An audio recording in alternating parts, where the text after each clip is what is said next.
Hey guys, welcome back to the channel. Today is the 28th of January and I'm going to plant some seeds today. I'm going to get some tomatoes started, get those rolling. So the last 2 years I've had a tomato sale and done really well on both of them. So I'm going to try to do that again this year. So I'm going to get these started.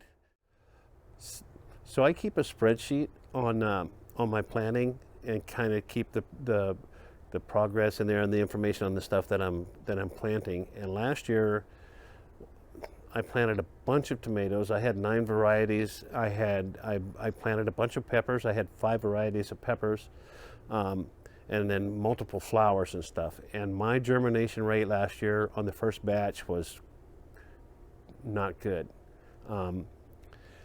It was so not good that I had to pretty much dump everything and start over again. So I lost 2 weeks, right at 2 weeks on the on getting my tomatoes matured and grown up to the point that I want them for the sale. So I did go to Colorado turkey hunting last year with the kids. So I had a deadline for the sale.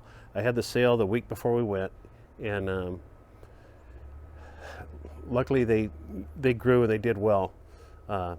But I don't know exactly why they didn't germinate. I think I had them in the shed last year, and the only thing I can think is maybe it just wasn't warm enough in there. I did have heat mats under the peppers and some of the tomatoes, so I don't know what happened, but the second batch took off.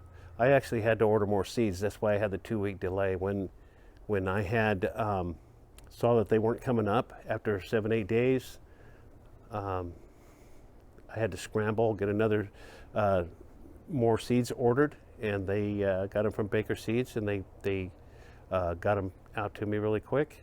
But I had a 2-week delay in there, so not good. Okay, so I'm going to start these this year. I'm going to start them inside in the spare bedroom, the guest bedroom. I got a table set up by the window. So what I'm going to do is get these trays dumped out, and I'm going to get the cells filled up with the starting mix, and then we'll pick it back up from there. I'm going to pre-soak them. I'm going to get them watered in. So yeah, and then we'll get inside and I'll show you the tomatoes that I'm going to plant. So the trays look really good. They're not leaking or anything. So I'll dump the water out of those, get those wiped out, and ready to go. I'm probably only going to need 2 of them, but I'm going to use the Jiffy starting mix. This stuff's got peat moss, coconut coir, and vermiculite in there. That's all that's in there, so works pretty good. Got good drainage and stuff. I've used it before. I've used it for several years now, so it's not. I haven't had an issue with it, except the only issue I had, and I don't think it was the starting mix, was the first go around last year.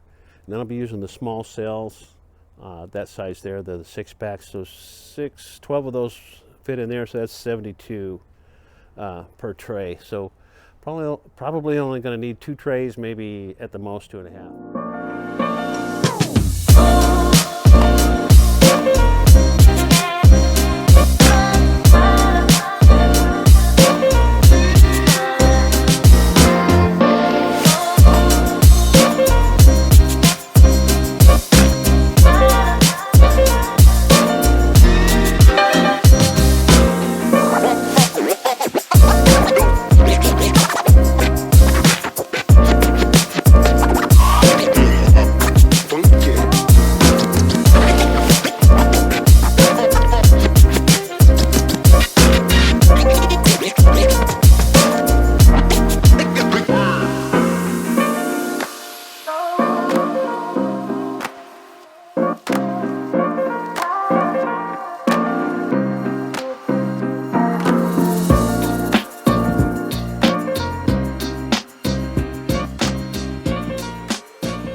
Today is the 29th. I'm in the guest bedroom.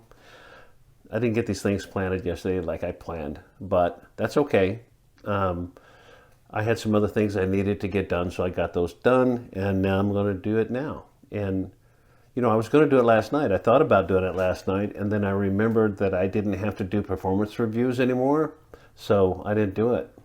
So let me show you the tomatoes I'm going to plant and how I got this set up in here. Hopefully we're only in here for about 12, 15 days maybe at the most.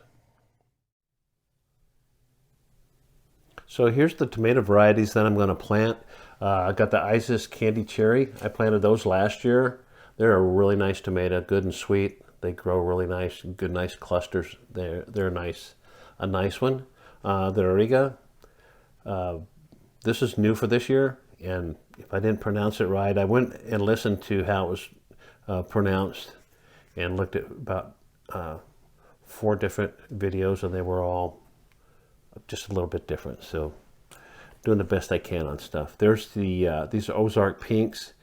These are supposed to be really good in hot, humid climates. So and they're a smaller tomato, a medium to a small medium, I guess. You can see that's on a serving spoon to give you an idea of what the size is.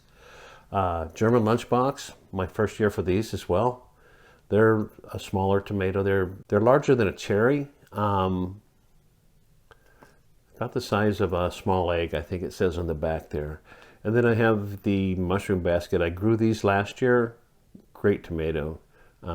They grew really well, really tasty, really meaty, not a lot of seeds in it and stuff. So it's a good slicing tomato or a really good one for sauce. It's really good. And then I have some older seeds here. I've got some big red cherries. These are 2020 seeds left over from 2020. And then I have some Isis candies left over from last year. So I'm going to fill up these last 2 rows. These 2 here with the big cherries and these 2 with the Isis.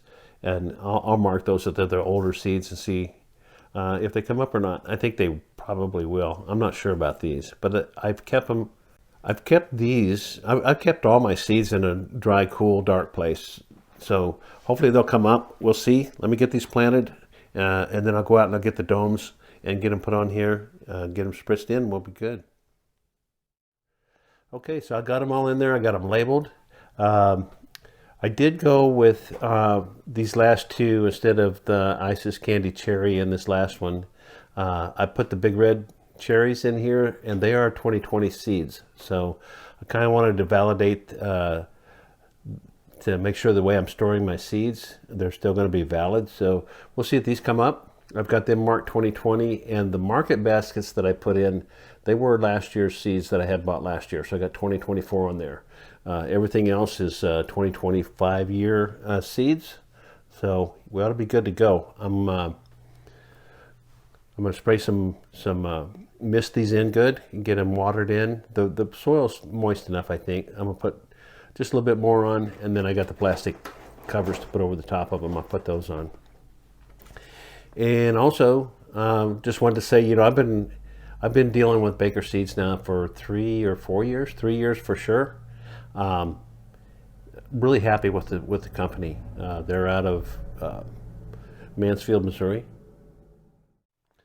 So on the back of these packets, it's got the information on the top.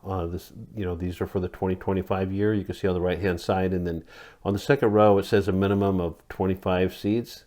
So that's what you're buying when you order them. But Baker Creek has been very generous with their seed counts. They make sure that you have more than 25 in there, so it gives you an opportunity. You know you've got enough seeds, you're getting what you're paying for, and it also lets you pick through the seeds a little bit. And if there happens to be some in there that may be less desirable in your eye that you don't want to plant, you can just you have the option to plant the other ones. So very happy with that company. I did have one issue with the mail last year, and even though that's not their fault, they took care of that for me. So anyway, very happy with that company. I'll continue to use Baker Creek seeds.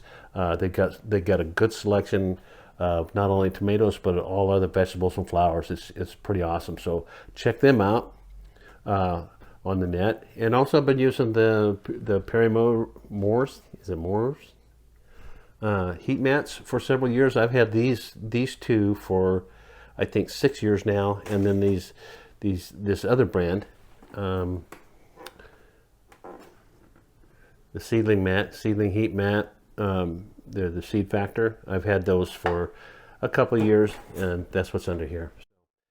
Got them planted, got them labeled. Gonna put a little bit of water on them and then put the lids on them. And yeah, so we'll keep track of them. I'll check back in on these with you guys when I see some signs of germination. And yeah, we'll keep track of them from this point, the planting point, all the way through the sales. So I appreciate you guys watching my channel, checking in and watching my videos. Hit like, subscribe, and share. That'd be great. I appreciate all of you. Thanks. See ya.